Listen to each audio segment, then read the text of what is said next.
Le colloque international bal masqué de Guyane et d'ailleurs s'est ouvert sur un accent corse.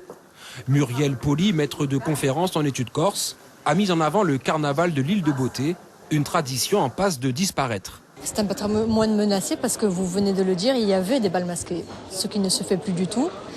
C'était une façon de créer le lien social, même si c'était réservé à une partie de la population plutôt aisée, évidemment.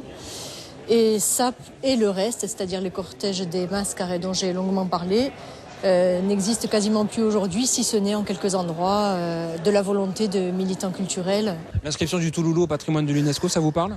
Bien sûr que ça me parle, puisqu'on a eu quelques manifestations culturelles, quelques points en particulier de notre patrimoine culturel qui ont réussi à passer ces barrages de l'inscription sur la liste du PCI, et notamment le chant polyphonique qu'on appelle Abadiel, qui a été heureusement, qui n'est plus menacé peut-être aujourd'hui de ce fait.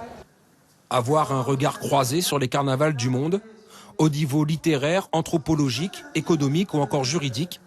À l'heure où le carnaval de rue en Guyane subit une mutation, ces échanges peuvent être source de solutions. Effectivement, réfléchir sur les origines du carnaval, mais également son évolution jusqu'à nos jours. Est-ce qu'on a également dans nos rues ou pas?